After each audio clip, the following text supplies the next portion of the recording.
Good afternoon, ladies and gentlemen, and welcome to today's webinar, COVID-19 and the Accelerated Digitalization of Developing Countries' Economies. I'm Teevan, Policy Officer with the European Centre for Development Policy Management.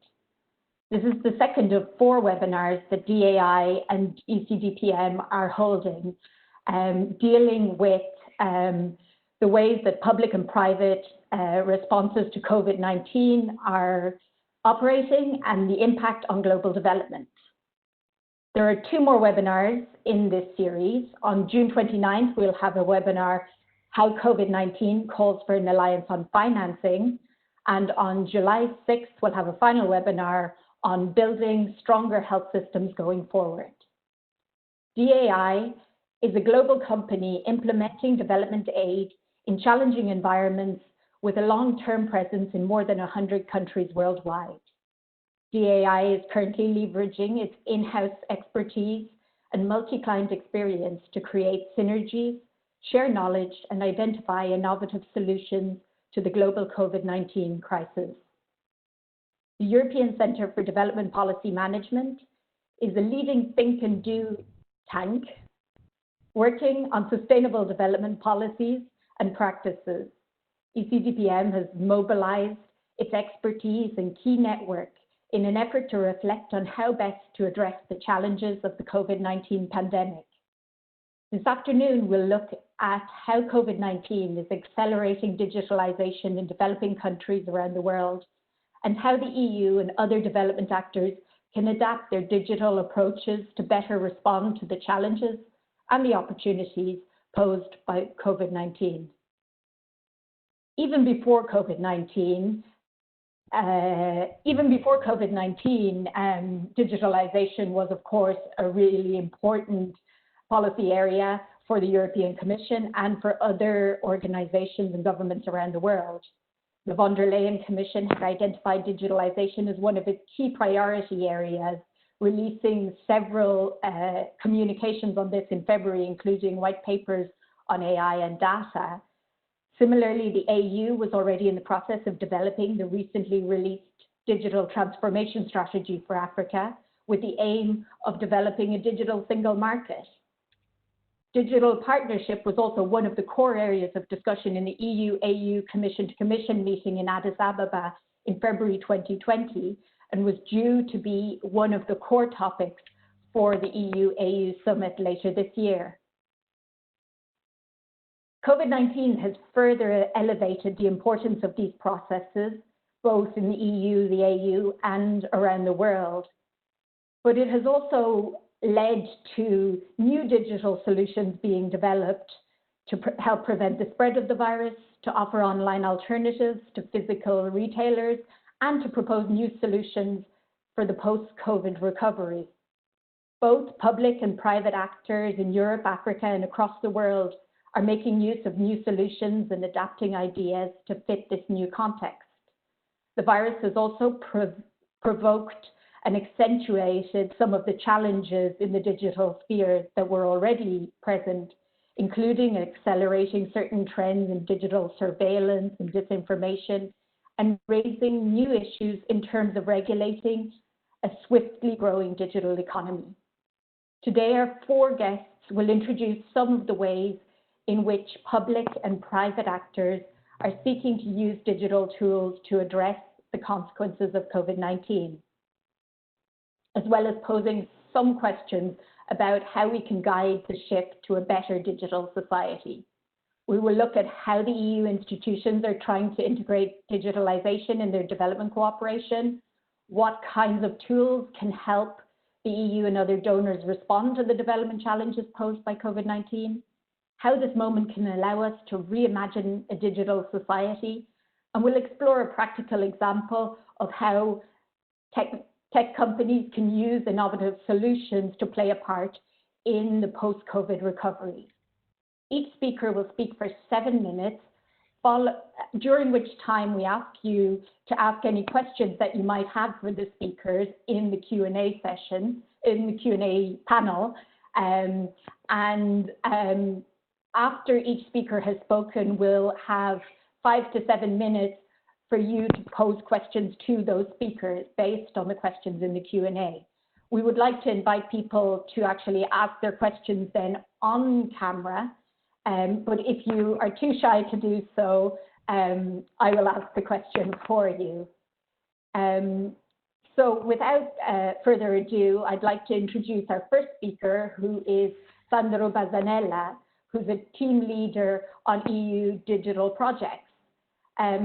So Sandro, you have been working closely with the European Commission for many years, as well as having experience working with the UN International Telecommunications Union. And you're now leading on EU digital technical assistance to the African Union Commission. Could you possibly outline for us some of the big trends in terms of digital and EU-Africa relations? And can you give us an example of how the EU is seeking to adapt to the post-COVID context?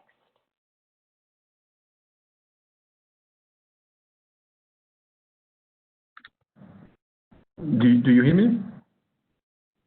Thank you very much, Chloe, for that introduction.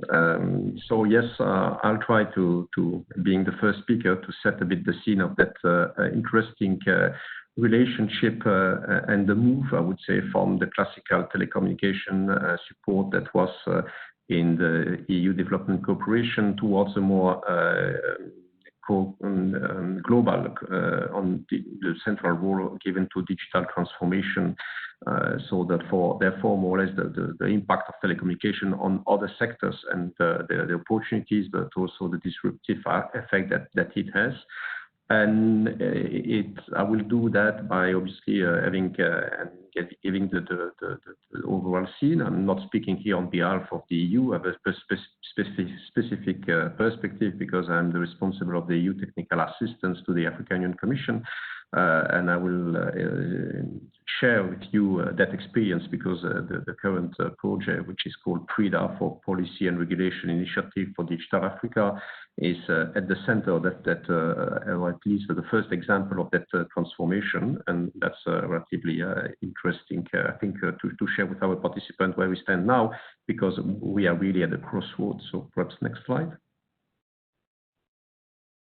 As I said, we can see that there has been an acceleration on moving out of the pure telecom approach towards a more digital transformation, and it started with a thinking on the EU side in 2017, which is still ongoing now, and you will see that the same approach and the same work was happening in parallel on the African side. So that both work somewhere in parallel, and now they are linking together in coherent or trying to develop that in coherent strategies toward the future.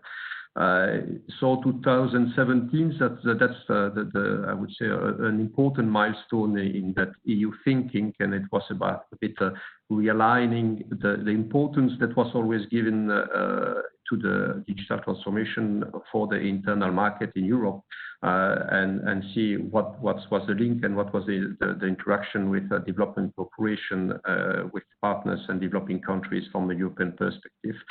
And the idea was that most of the activities at the beginning in the telecommunication environment were centered in trying to leave that aspect to the private sector, because this was a bit the idea. So it was creating enabling environment to promote the entry conditions of mobile operators or mobile solutions in regional markets, more or less. And when it was coming to infrastructure, the idea was also to compensate where the private sector was not able to invest. And so therefore you had some projects where they were trying to create corridors, optical fiber connecting, for example, missing links between countries, or more importantly, connecting the African continent to the internet through submarine cables, or trying to contribute to it in partnership with the private sector. So this was the main element. And that digital for development staff working document was saying, okay, what does it mean in terms of the next stage out of that? And that's where we started to see that the central role that digitalization could take on the other sectors. So this digital transformation, that's what I call here beyond digitalization. And so therefore it's mainstreaming ICT in other sectors. So that document has been discussed for the first time, I would say, shared with the African partners at high level. during the 5th EU Summit that took place in Côte d'Ivoire in 2017. Next slide, please. In parallel with that, and that's why I'm saying the PRIDA project is quite interesting, you see that the time frame that is necessary to design project obviously is relatively long, because you have to sit with your partner, you have to design it, you have to set up and then to launch the activities. So there was already this idea that this was an important element, but those strategies were still under discussion. So we had this project that was launched, and the idea was to have a kind of 3 pillars. 2 I was implemented by the African Union Commission itself, and 1 by the ITU under this PRIDA project umbrella. And you can see there is a kind of different element there. One was specifically for the ITU on connectivity with the reform of spectrum, because obviously, even if you speak about the digital transformation, you still need digital access, or therefore telecommunication services. If you do not have that first layer, you cannot implement. There was this idea that the African continent, if you have no broadband, still should have a stronger voices in international discussion about the future governance of the internet. Because today the African continent as such, there are some strong voices perhaps from individual countries, but as a continent was not perhaps there. So this was the idea to work on that. And finally, a more classical work about harmonization. Again, there was a lot of things, but this idea of internal markets having the need for harmonization. And there have been some kind of 20 years of work with regional economic communities around it, 10 years of work with the African Commission on improving the harmonization on the continent. And the idea was, while there is a recognition, there is a need to go beyond what has been done currently and update always the policy environment to the new technological challenges that are appearing. There was also a question of what do we really mean by harmonization, for what goals, and how do you define it, and how do you measure what has been done, and so that you can better anticipate for the future what needs to be done, I would say, or changed. And therefore, we are working now on developing a model which is very a new one. And you see that mainstream ICT in other sector was given as awareness raising. I think it shows that it was a lighter, it's an important one. And the interesting point is that with the COVID crisis, we are now launching an activity on more health-centered, on the digital tracing options and tools that are used for pandemic, so including COVID-19, but not limited to, and its relationship with data protection. And I will come afterwards, because PRIDA now is under discussion to be extended, and there will be an additional pillar which will be centered on digital transformation. Next slide.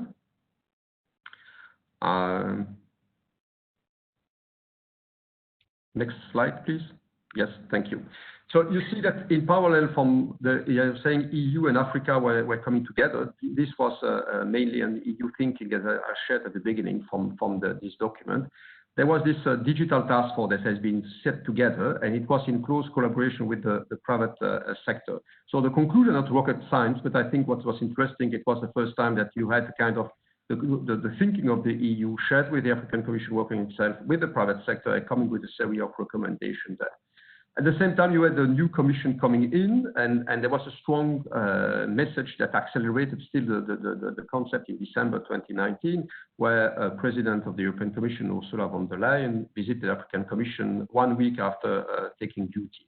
So, and they had kind of very strong message, because first of all, it was her first trip 1 week after duty. It was a strong message that Africa was very high on the agenda. And in doing so, there were 2 topics, were digital transformation and climate change, that were on the agenda. So it was really a strong push about an accelerator on what was done before. And in parallel, as I said, the African Commission has come up with its own digital transformation strategy. And to give a strong signal, because this has been discussed at ministerial level, it was adopted by head of states. So that's really for a continental approach on head of states, a vision for 2020-2030. Next slide, please. So I would say now, and I'll skip on March 2020, you had a new towards a comprehensive strategy with Africa document from European Union that was try to build the way under there. And there are interesting points now, because under discussion, as I say, you see that PRIDA is now under discussion, so both extending in time and having the digital transformation high on the agenda.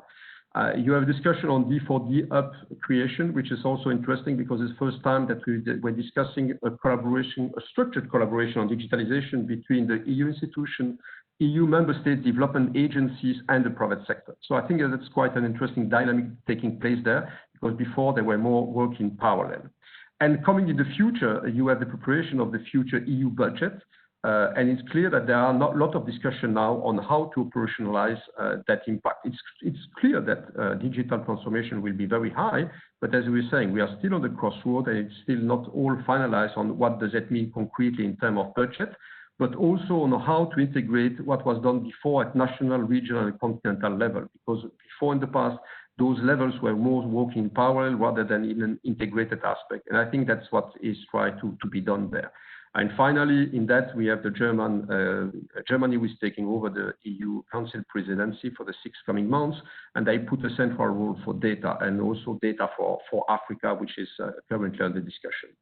So was already over my time. Let's try to come with a short presentation and showing that between 2017 and 2020 now, there's been a huge accelerator on the central role given to digitalization, both in Europe and Africa. And the interesting point is that there are more and more links starting to be built, but I would say also a lot of challenges in front of us on how to implement that concretely. Thank you, Sandro. If anybody does have any questions, please, anyone in the audience, please do put it in the Q&A so that we can ask you to ask your question. But I do have a question for you right now, Sandro, which is, how has the current context with there were all these processes already taking place, and in March with the EU's Africa strategy, before that with the Commission to Commission meeting, there seemed to be there was a lot of impetus for the EU-AU agenda, and it seemed particularly digital was really one of the focus areas. But how has COVID-19 changed this? Is it making it more difficult for the EU and the AU to work together?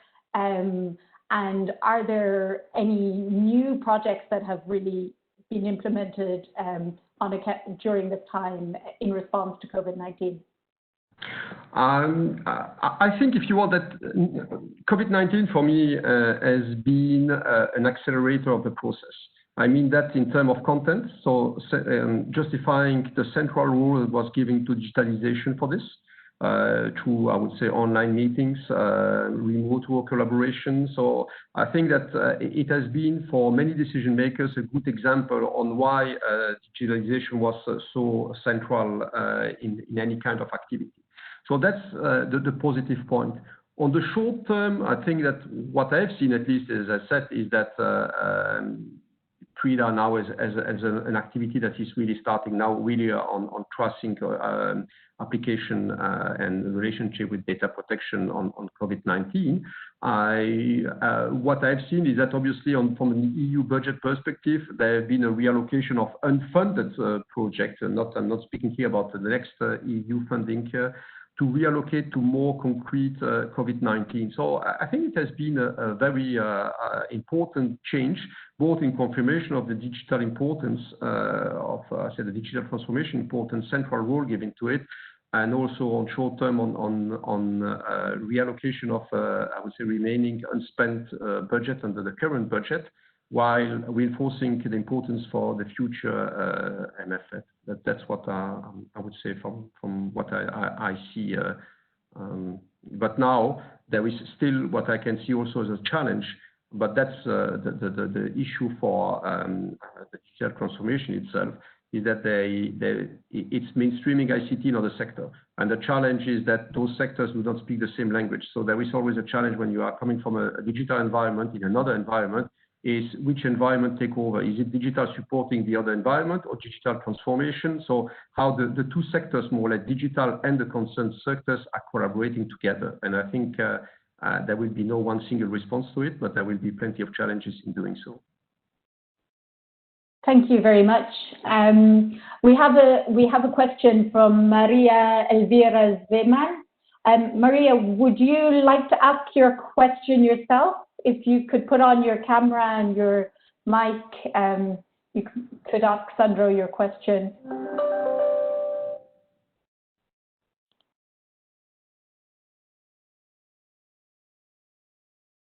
I'm not sure if...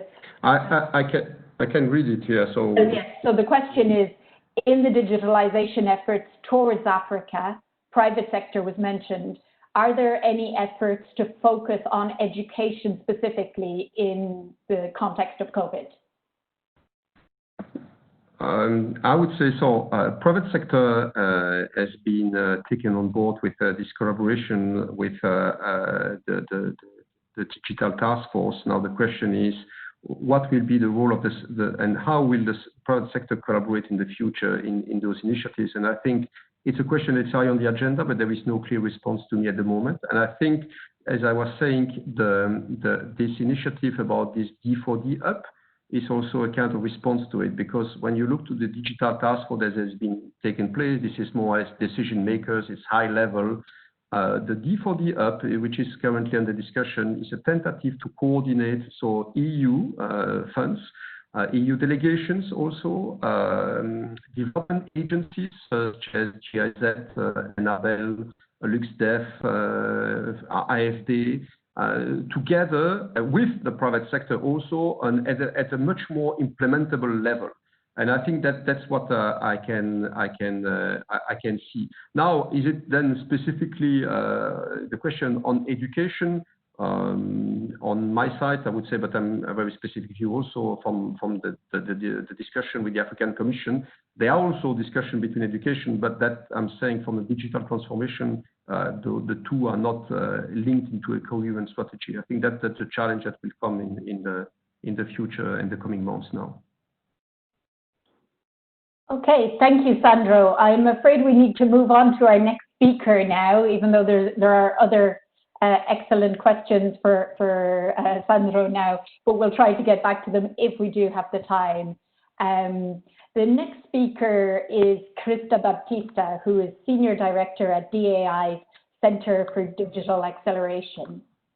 Krista, at DAI, you look at ways that information and communication technology and digital can be integrated into development work to accelerate development impacts and make people's lives better. What are some of the digital tools and digital solutions that you are working on with governments and private sector actors to respond to the development challenges posed by COVID-19? Thanks, Chloe. I'm thankful to be here, and thanks to everyone for joining. As Chloe mentioned, I work at DAI, and I lead our Center for Digital Acceleration. And I'm going to touch on a couple of themes today, including how the COVID-19 crisis has accelerated the adoption of technology across our portfolio, as well as how we can think about accelerating investments in digital readiness in order to prepare countries and organizations for digital transformation and some of the things that we're seeing. So, we've been working in this space for over 15 years, working with the EU, working with USA, the UK government, and private sector and people in emerging economies, and thinking through how digital tools can improve their economies, their service delivery, and their general results. I don't think there's ever been a more important time to bring forward some of the lessons that we've learned across the digital development sector over the last 15 years or so, to really improve readiness and respond to sort of the current state of things and the future challenges that I think are before us. Next slide, please. So we knew that this digital transformation was coming, right? The industry, government, and society as a whole. We knew this was happening, as Sandro and Chloe have mentioned. And however, there was this kind of normal curve of adoption. There were early adopters. There were sort of when the majority is going to join in, and then the late adopters, right? But what COVID has done is it's quickly and decisively changed these assumptions and moved many of us into that early adopter category, whether we want to be there or not in many cases. And so we're really seeing there's this rapid adoption of everything from, video meetings, online trainings, mobile payments for services, telehealth, reaching, e-learning for remote smallholder farmers. So we're seeing all of these happening, and we're getting demands from our projects around the globe to do this. And for me, it's a really important moment to think about how are we going to respond to this? And, how can we make sure we're addressing some of the structural challenges that have been there all along and are only potentially going to be exacerbated? And so what are some of the ways we can respond?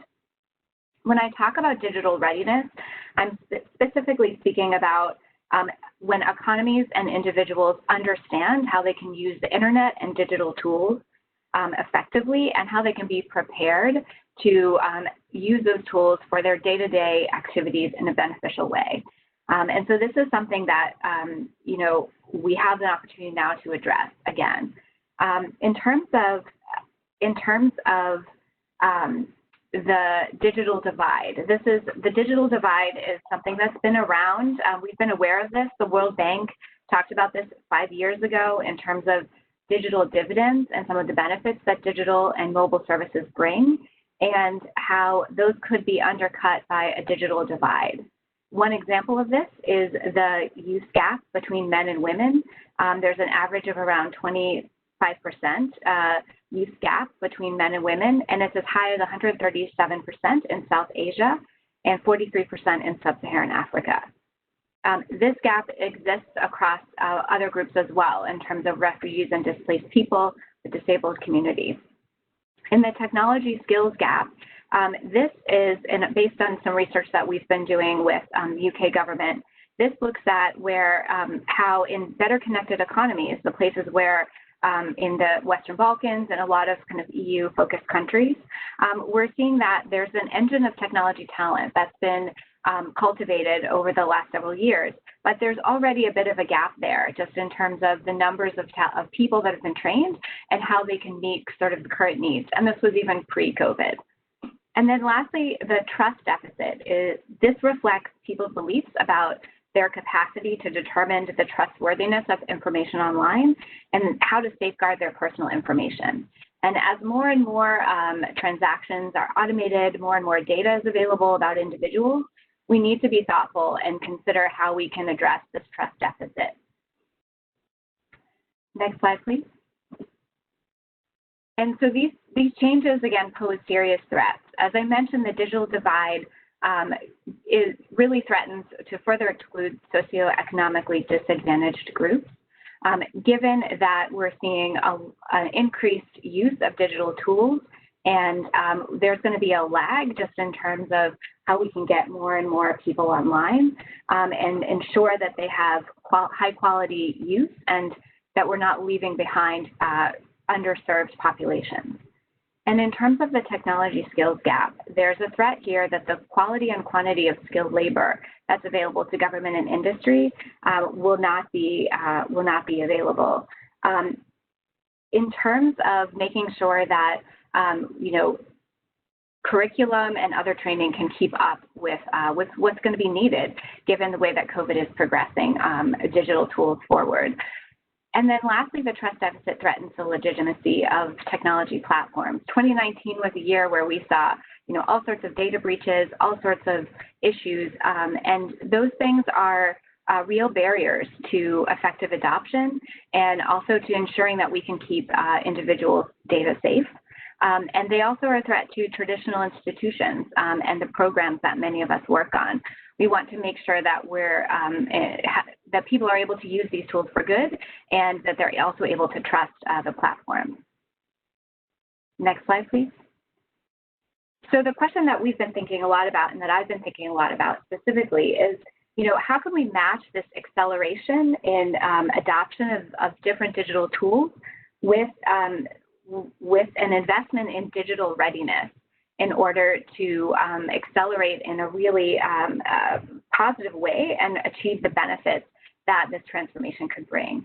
And so first of all, we think that shifting the focus from bringing people online to targeting those groups that are most likely to be left behind. For example, women, rural populations, minorities, refugees, et cetera, disabled communities, displaced people. And there are some good models out there. We're working with an organization in Africa called AFCHICS through a Women Connect program funded by USAID. And AFGIC works in 4 regions in Africa, and they develop women-led internet services in rural areas. So essentially, the women become business owners. They are core to delivering internet services in their communities, and they can also provide support services to make sure that people who have access are getting new access, coming online for the first time, understand what that means and understand how to share their personal information effectively and how to use the internet for positive, beneficial activities. On the digital skills side, there's a real opportunity to push for educational reform, for curriculum that will prepare the talent that we need to respond, whether that's AI programmers, cybersecurity professionals, making sure that we have people in place, data scientists, that we can respond and be ready for the next phase of development. And there's also a real opportunity here to build the digital skills to digital upskilling for small and micro enterprises, for business owners and government employees. On the privacy and security side, we need robust data protection legislation, and this is something that is already, was already moving forward, but it was moving forward again at a pace that probably needs to be accelerated so that regulations can keep up with new technologies and new ways that people are using technologies to support the COVID effort. We need to build cyber hygiene, people's understanding of high quality passwords, of cyber threats, and then shift the culture around data protection. So we've been holding dialogues with government, with small business owners, with civil society organizations in countries like India and Ukraine and Cambodia. And there are ways to do this. There's models out there, and there's ways to do this over time. We probably need to kind of bring all those ideas together and again, accelerate the rollout of this. And then lastly, on the digital delivery side, making sure that we're working with small and micro enterprises, local businesses, who are often the slowest to digitize but have the widest reach.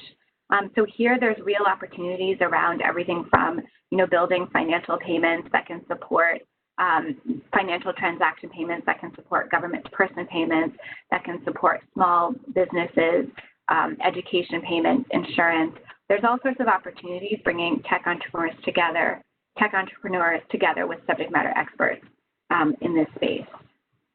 So again, just to conclude, it's really a pivotal moment, and I think there's such an amazing opportunity. We need to really, I think, focus our efforts on what are the key elements we need for digital readiness in order to achieve a positive sort of digital transformation. Great, thank you, Krista. We have a question from Dumiseni on jobs. Are you able to put your camera on, Dumiseni? I'm not sure that actually the camera is working. So the question is, do you see the digitalization agenda in the various sectors, e.g. agriculture, health, etc., accelerating job creation or taking away jobs? What is the possible balance? So that very much fits with your last slide. So it seems like a good question. Yeah, absolutely. So I think that this is a question that I get a lot, and something that that I think we'll hear a little bit more on later from Karim, our other panelists. But I'll just say that that I think it presents both an opportunity and a challenge, like a lot of elements of digitization. So again, there's a real opportunity to upskill individuals and train them on ways that they can contribute to kind of a new digital economies in new ways. I think there are a lot of also possibilities around automation and kind of understanding how we can best use technology for good in societies. So I think that on balance, there's a high number of jobs that are going to remain with us, and that we're going to need to kind of upskill people and make sure they have the skills they need. But I do think that digital brings shifts in the economy, and this is something that we need to be thinking about rather than, I guess I take the approach of let's plan for it and let's think about ways to intervene and mitigate those challenges so that we can bring everyone along with us in the coming years. Great, thank you. There's another question from Shaima Salgado. asking any practices to share on digitization of parliaments that could serve as models for replication post-COVID. I don't know if that's one that you feel confident in responding to, but yeah, so that's not an area that I'm an expert in terms of working with parliaments, but I'm sure that there are others, either on this panel or others that could answer that. I do think one of the aspects of digital that is promising, we've worked with citizens and governments, and so looking at ways to create user-designed, kind of human-centered focused, where you're designing with all sorts of users, different segments of the population you're trying to interact with, to connect them with their government. And so I think, whether, I'm not sure if you're speaking about sort of tracking what's happening in parliaments or, making sure that information is then shareable. That can be done through a variety of channels. And the way we often approach things like that is to look at who are the users you're trying to connect with? What type of digital access do they have? Are they on a basic phone? Do they have a smartphone? Are they on the internet at their office? Are they going to university or what, So community connection points. So looking at those different channels and then trying to find ways to connect directly with them where they are, so to speak. Thanks, Krista. That was very useful, even if that isn't your main area of expertise. I think we need to move on to our next speaker now, who is Jonathan Donner, Senior Director for Research with Caribou Digital. So Jonathan, you've conducted considerable research on mobile telephony and the internet in the Global South, looking at the implications for socioeconomic development and inclusion in the information society. And I believe you're now working on a research project called Digital After COVID, tracking efforts and proposing solutions to create an inclusive digital society after the pandemic. Could you tell us a little bit more about the methods that you're using to conduct this research and a little about your early findings? Thanks, Chloe, and thanks to the other participants and to the attendees. It's great to have this conversation with everybody today. Chloe, thanks also for that opening question. It sounds like a question for a sociologist, and I'll try my best to respond as a sociologist of technology on this. The research that on this particular project we're doing does have that kind of sociological imagination to it, where we're looking at the ways in which technology and society intersect. So I actually want to answer this in two ways. The first is just to talk a little bit about methods and the opportunity we have at this moment to rethink them in terms of how we view what's happening on the ground in real time. And then the second is to kind of expand the lens out a little bit and ask some questions about where we want this acceleration to end up. Next slide. So just two slides here on the opportunity that we have right now in terms of how we come to know what we know about technology and development, technology in the Global South. The first on qualitative. And this is just I'm going to say this in two ways, with the qualitative and then a quantitative slide after, which is that as digitization is happening, even in emerging markets and even in the Global South, and when everybody's got a phone or nearly everybody's got a phone and half the world is online, that means that more questions are amenable to real-time digital kind of answers and methods than have ever been the case before. In the same sense, more questions you can get a representative panel from using digital methods than you could in the past. So we've had to do this in the kind of COVID era, right, where nobody can move and nobody can go out with the clipboard and nobody can do the face-to-face or focus groups that they used to do. But that's okay, because not every segment and not every user, but a lot more people can be reached out to in digital channels. So this just, for example, is just little work we've been doing with tracking what's been happening to gig workers in Kenya after the shutdowns. And we've been able to follow up with people just with WhatsApp calls and WhatsApp video calls. And we can't get to everybody. We can't get to rural people without a phone yet, but we can get to a lot of the digital economy And a lot of the questions that the people interested in today might be, trying to get real-time data on simply with these other methods. So I just want to flag that, as a call to action would be, we're all building these new methods on the fly, so we need to be talking to each other about what's working and what's not. We should be supporting methodological innovation, kind of in a way accelerating research where we can and being okay to kind of take risks and do stuff with small samples and do stuff in real time. It's a good moment to do that. And we should also just be aware of limits, that not every question is amenable to this sort of research method yet, but like I'm saying, more is. Next slide.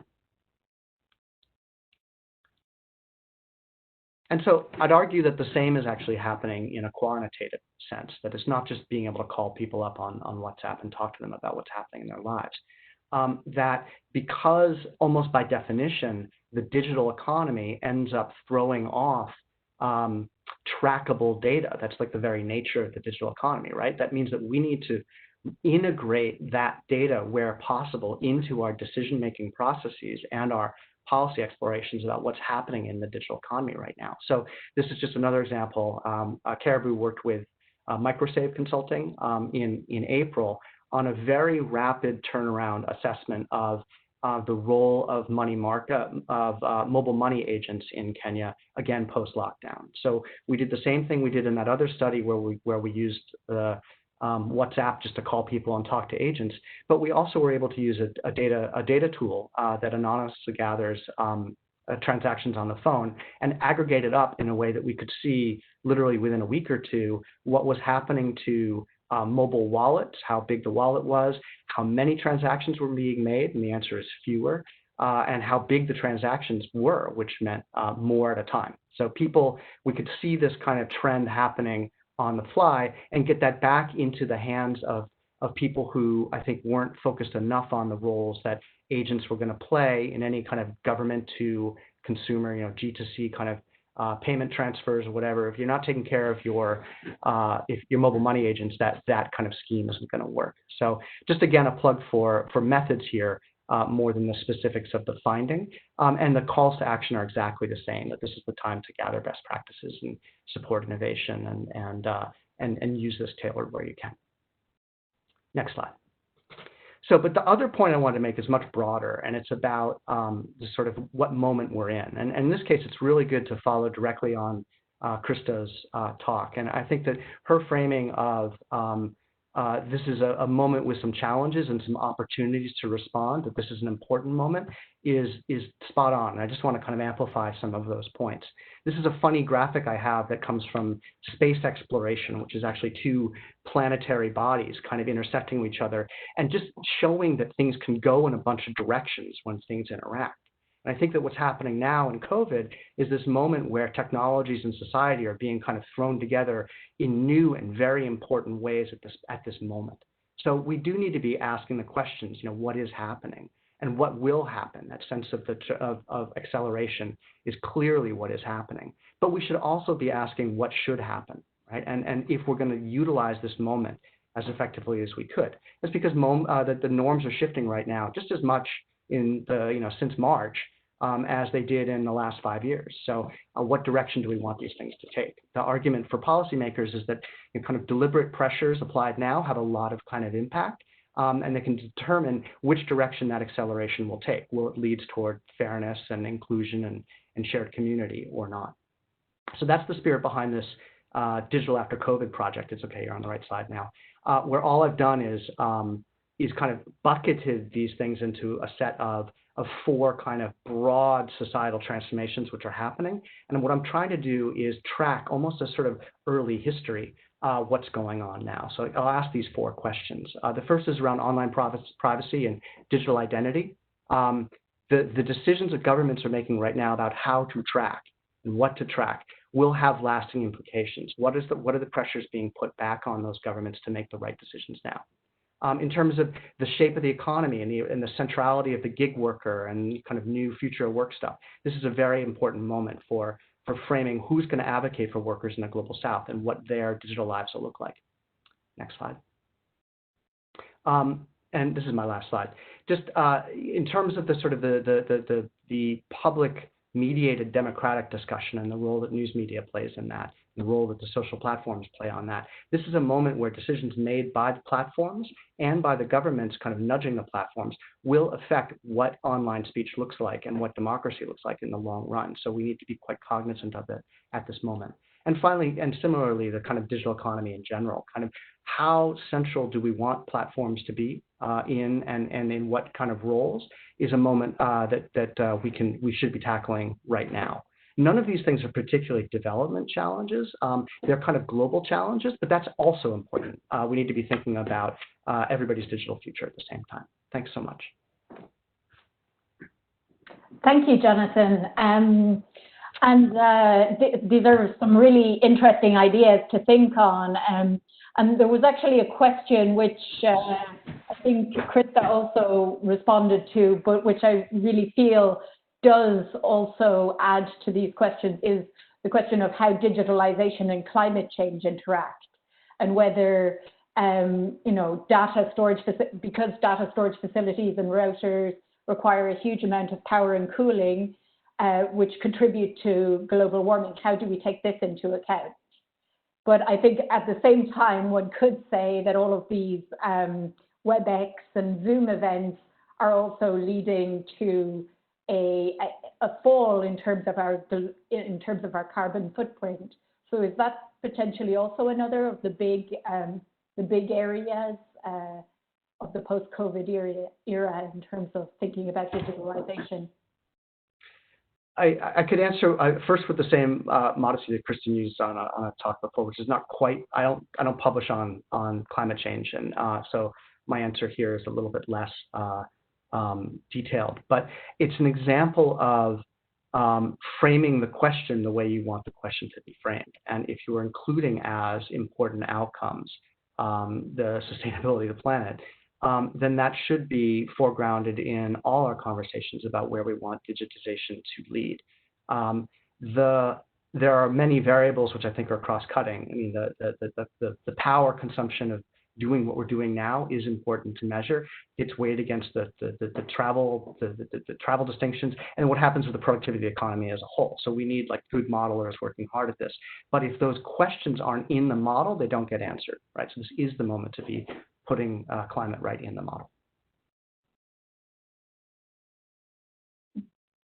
Thank you. And another question that I was thinking about watching and listening to your presentation was really this question of, like, I found it so interesting how you have adapted your methods to the post-COVID era, or to working within the context of COVID.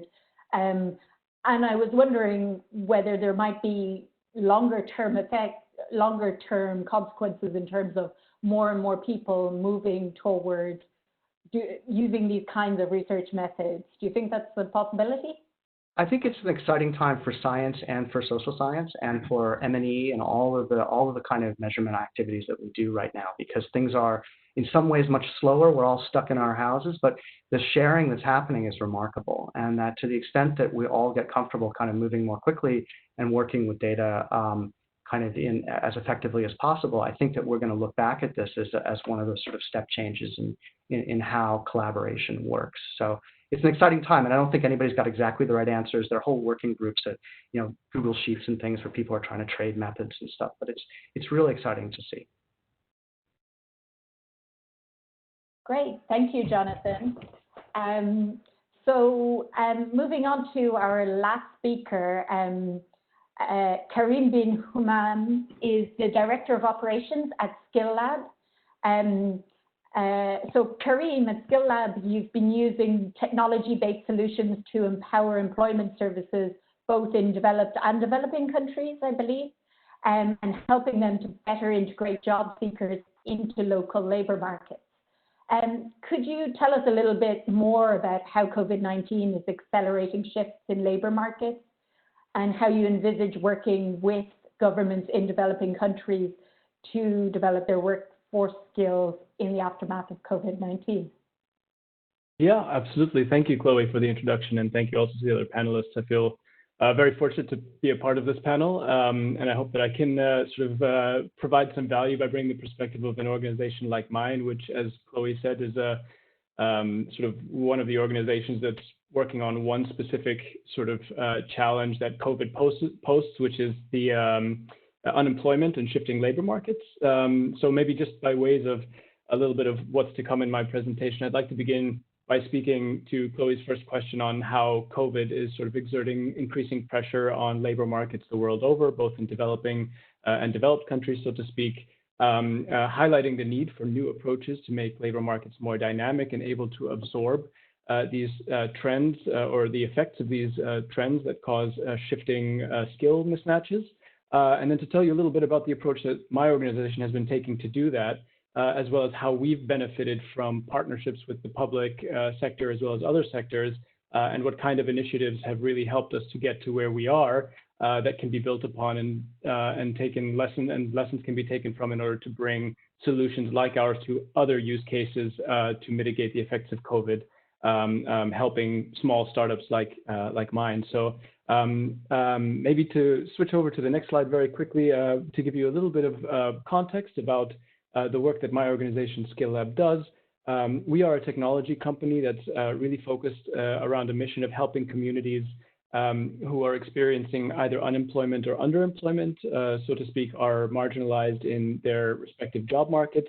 So these could be individuals that are experiencing long-term unemployment or whose jobs are insecure due to a number of different factors, and that are struggling to make their way in the new reality of the labor markets that we live in, which are increasingly dynamic. So even before the COVID-19 crisis, a number of global trends that we are all very familiar with and have probably to some degree worked on mitigating the effects of, including things like automation, globalization, forced migration, climate change, and others, lead to the fact that business models and the way that we work are constantly changing and adapting, as well as requiring new skill sets in order to be able to make workforces more resilient towards these trends. And what we're seeing is that as labor markets become more dynamic, it's an increasing challenge both for individuals who are workers on the labor market, regardless of where they might be, and the organizations that support them in terms of workforce development, such as education services and career services, really struggle to keep up with the pace and the changing nature of labor markets and making sure that skill demand continues to meet skill supply. How COVID fits into this is basically that it's put these trends into hyperdrive, or the effects of these trends into hyperdrive is increasingly we're seeing jobs fall by the wayside or being destroyed and new jobs having to be created.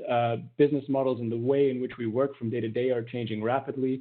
As we touched on earlier, the way that we work on a day-to-day basis is increasingly digitized and remote, and that's something that's not going to change.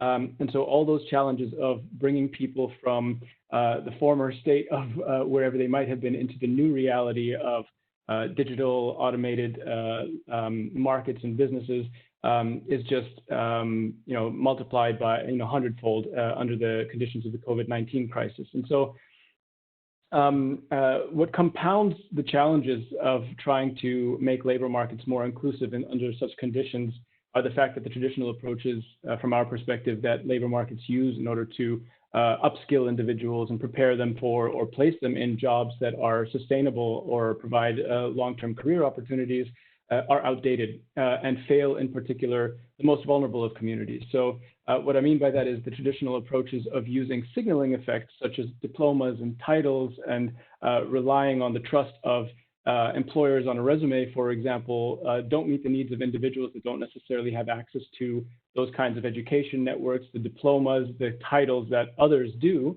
And so that signaling effect that abstracts a person's real granular skills and what those skills mean for potential jobs and occupations is exclusionary in its nature. And so we need new approaches that move away from these abstractions and these signaling effects and really get down to a skill-based analysis of what people bring with them to the table and how that relates to different occupations in the labor market, regardless of which geography that might be. And so that's what my company has been working on. What you see over here is a data model that we've created, and effectively what we've been building is an artificial intelligence-based tool that removes from our traditional frameworks of labor markets and skills and competencies and occupations frameworks any notion of titles, diplomas, and job titles.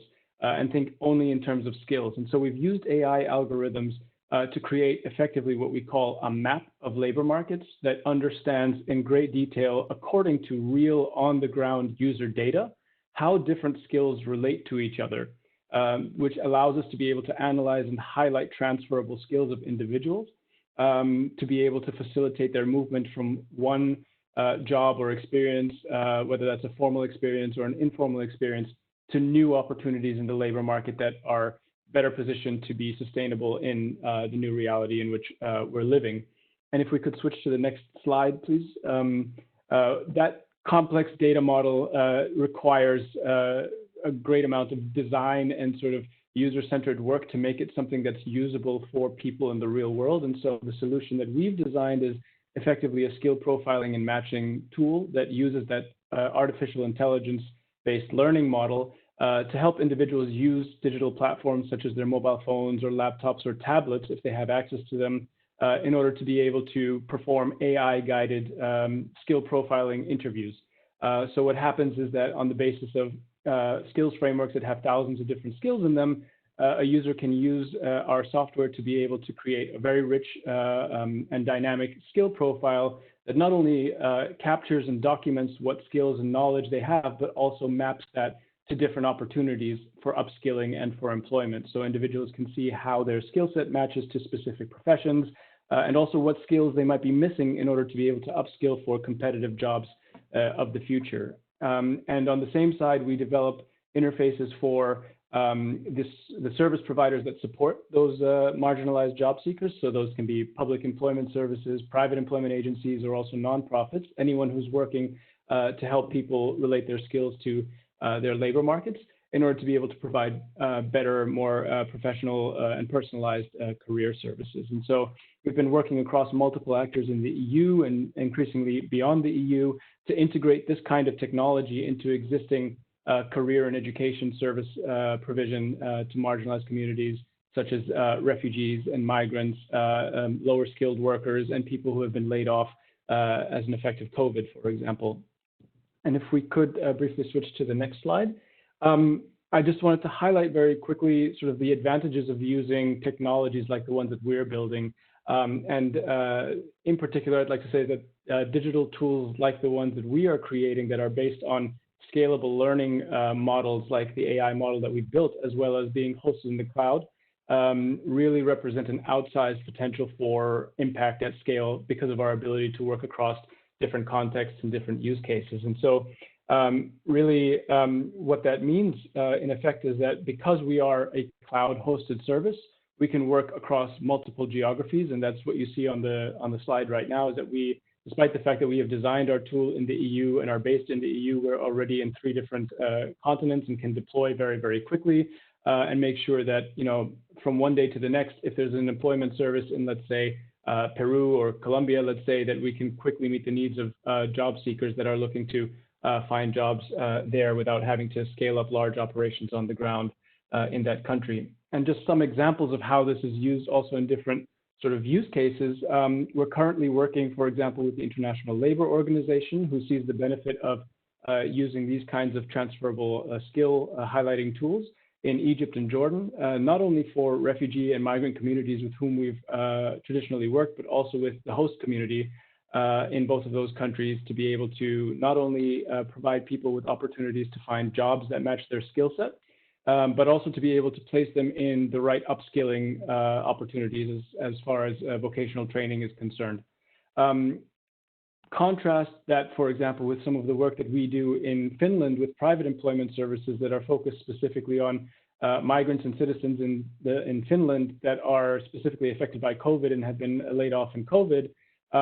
It's the exact same technology and the exact same approach and the exact same frameworks that we use in an entirely different use case, an entirely different context, which really just highlights how this kind of an approach can really be adaptable to different contexts. And then finally, we're also using this within the context of resettlement programs in Latin America, in Ecuador, Panama, and Peru, specifically situated within digital literacy programming for refugees and migrants going to those countries from Venezuela. So really what I want to highlight over here is that these technologies, cloud-based services, and adaptive models that grow over time and learn over time and improve over time have the ability to very, very quickly provide transformational impact because of their scalability.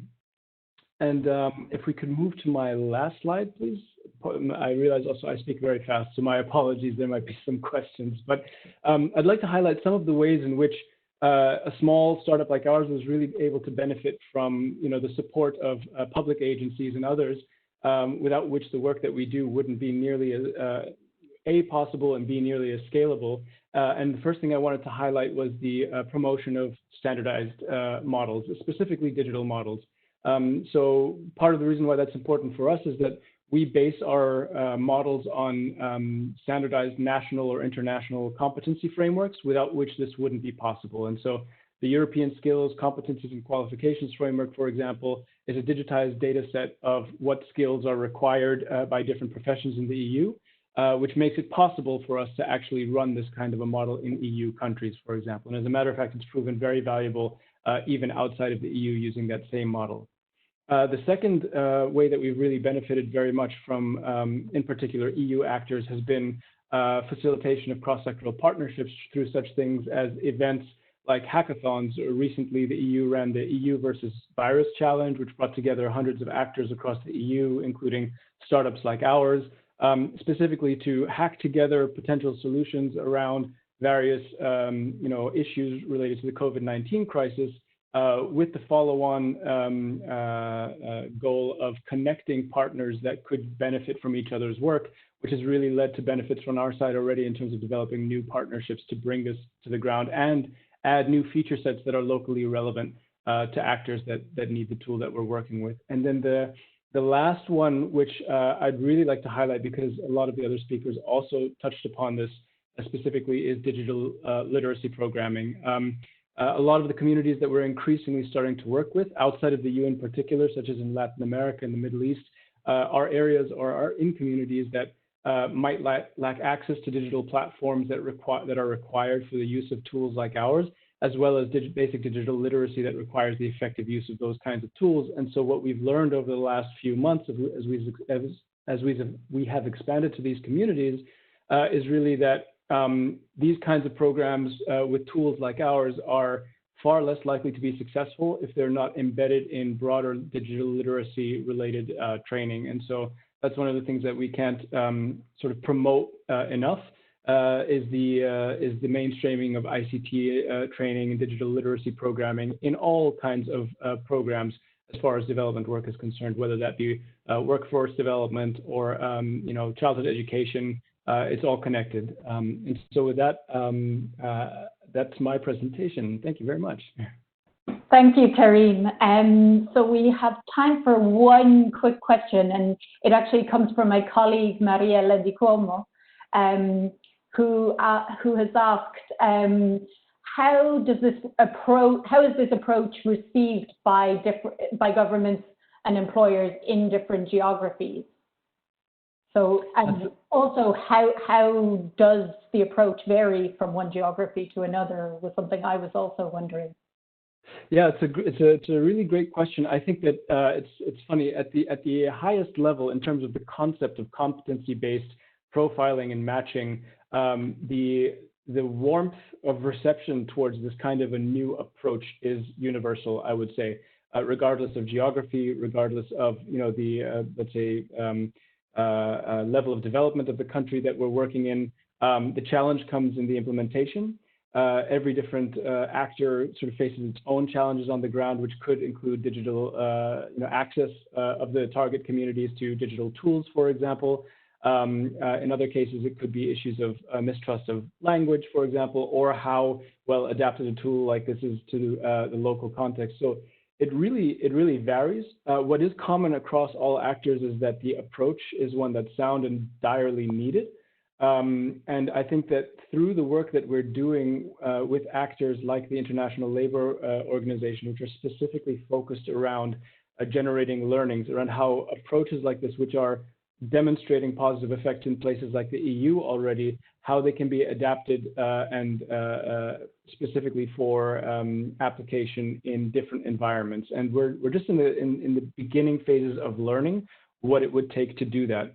And one of the main concerns, let's say, in most of the places that we work that are outside of the EU is whether the skills framework that we use, which currently is an EU skills framework, is actually relevant to the local context. Of course, every different country has different industries that require different skills. And so that's what we're really focused on right now, is generating learnings around how suitable the framework is that we use right now is to other contexts and how much it needs to be adapted. And in certain cases, you know, is it a better idea to use an existing skills framework like the ones that we use in a context where there is no national skills framework, so something that's better than nothing, or whether this kind of an approach can be used to lobby for the creation of localized standardized frameworks, which of course would be the longer term solution. Thank you very much. That's fascinating. And thank you to all our speakers today. We're now going to have a short wrap up. So I'm going to pass the mic to each of our speakers for 2 minutes to wrap up the session and to give some further thoughts, having followed the Q&A throughout the session today. So Sandro, over to you.